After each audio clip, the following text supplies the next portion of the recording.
Michel Sardou va être décoré par le président. Emmanuel Macron va remettre à Michel Sardou ses insignes de grand officier de l'Ordre national du mérite.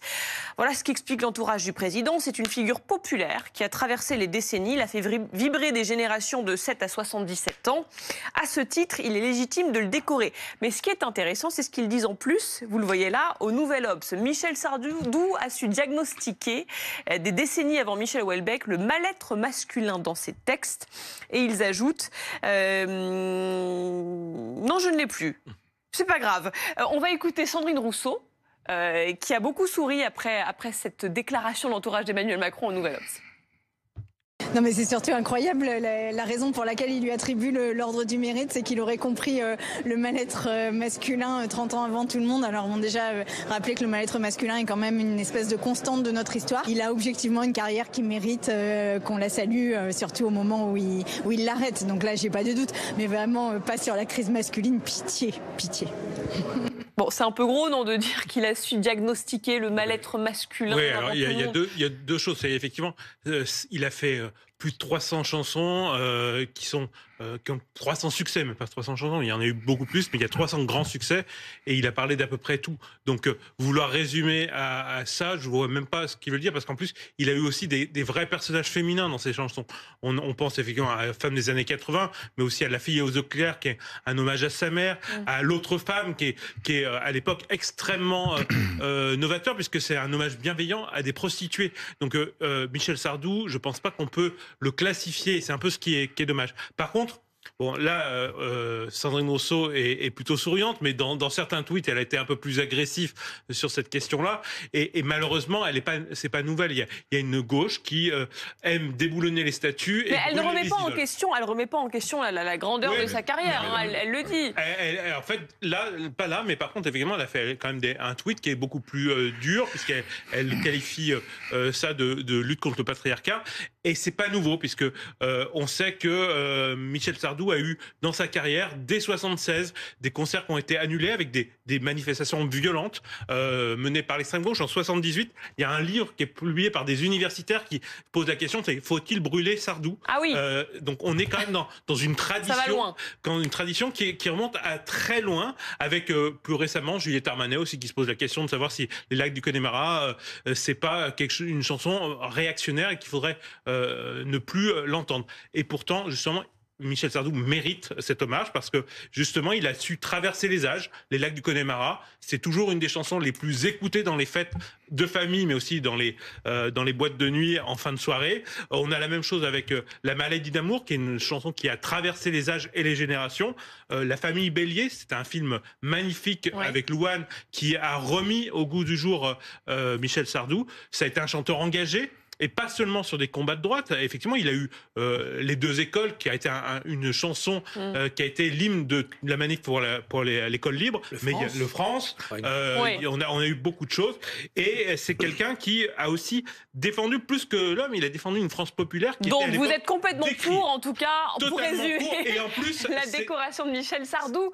Peut-être qu'on peut écouter Ségolène Royal à cet égard. D'abord, le procès qui a été fait pour Connemara est absurde, puisque le prix Goncourt a même écrit un roman Connemara, et c'est une histoire au contraire qui est très, très émancipatrice, Connemara. Donc parfois, c'est Juliette Armanet, je crois, elle a dit n'importe quoi. Il n'a pas eu le Goncourt, je crois. Ils se sont réconciliés, les deux. Comment? Sardou et Armanet se sont réconciliés. Mais Sardou, en fait, est beaucoup plus ouvert qu'on le pense. C'était absurde. Maintenant, Sardou, c'est un macho, mais complètement décomplexé. Et donc, voilà. Non, mais donc ça vous fait sourire, vous aussi, quand on parle, quand l'entourage d'Emmanuel Macron dit qu'il a su diagnostiquer le mal-être masculin. Mais je pense que c'était ironique quand même de la part d'Emmanuel Macron. C'est complètement ironique sa phrase. C'est l'entourage du président. C'est pas Emmanuel Macron. Parce qu'il n'y a pas vraiment de malaise masculin. Il y a une chanson. Il y a 30 ans, il y en avait encore moins. Ça, c'est évident, je pense. Mais aujourd'hui, je pense qu'une chanson comme J'ai envie de violer les femmes ne pourrait plus être chantée.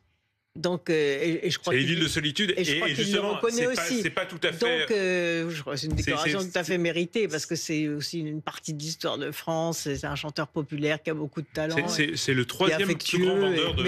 mais c'est un match. Je sens un grand fan à ma droite, Un Olivier grand fan. Vial. J'étais au dernier concert et effectivement. Il y a une Mais chanson. j'aime beaucoup Michel Sardou aussi, Il y a figurez-vous. une chanson clé quand même, et d'ailleurs Olivier l'a cité, c'est Femmes des années 80. Quand on écoute cette chanson, qui a donc bientôt, elle, 40 ans, c'est à la fois une chanson féministe, puisqu'elle décrit l'accès des femmes à des professions qui leur étaient à l'époque interdites par le plafond de verre. Pilote d'avion, ministre, Oui, mais président de la la République. République. Oui, mais il se il est- projette même. Et en même temps, c'est une chanson très machiste, Très parce machiste. qu'il s'exprime dans un désir, dans une espèce d'exaltation de la femme idéale, de la femme soumise, de la femme objet sexuel. Non, C'est une chanson Oui, très parce que paradoxale. l'émancipation des femmes le rend mal à l'aise. Oui, dans c'est cette ça. chanson. parce que C'est ça c'est-à-dire qui fait- que C'est il annonce- autorité c'est le et féminité, patriarcat. c'est les deux Il- ensemble. Il annonce cette dislocation de la société où d'un seul coup les femmes vont en effet prendre le pouvoir. Et il en fait une chanson. De ce côté-là, on peut lui accorder quelque chose de visionnaire. Je dis pas qu'il l'ait souhaité, parce qu'il a des valeurs un petit peu machistes, un petit peu viriles, mais il a annoncé cette grande déconstruction de la société patriarcale avant qu'on essaye de déconstruire l'homme. Perico Légas. Il a été visionnaire. Pourquoi le mérite national? À ce moment-là, la Grande Croix de la Légion d'honneur, tout de suite, à vous entendre.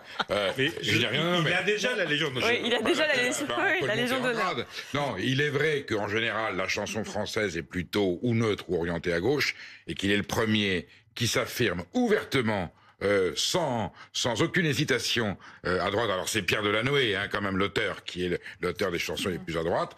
Il s'inscrit là-dedans d'une façon totalement décomplexée. Ça. Et aujourd'hui, c'est vrai qu'il est un petit peu le seul, il est un petit peu le dernier des Mohicans Mais- à défendre cette mais quand- idée des 30 glorieuses, avec la femme au foyer, elle est très bien, le parce macho, c'est lui qui dirige. Non, mais c'est pas que ça. Attention à ce que vous dites, Non, non, non, Olivier Vial je veille. dis ce C'est qu'il sûr- présente, voilà. C'est surtout Mais- qui représente, mais ce qui est intéressant dans ce que vous dites, c'est que c'est aussi, quand on regarde l'audience, c'est aussi les chanteurs de droite qui finalement vendent le plus parce qu'en fait ils sont en résonance avec une vraie Johnny Hallyday. Et en fait les trois meilleurs, donc c'est Johnny Hallyday, Sardou et David et Guetta qui sont plutôt tous les trois marqués à Alors, droite, qui ont soutenu des candidats de on va droite. dire que la sensibilité qu'il représente est plus proche des 32% aux européennes qu'autre chose. Voilà. Allez. Sans faire aucun Perico. amalgame politique. Et- Voilà.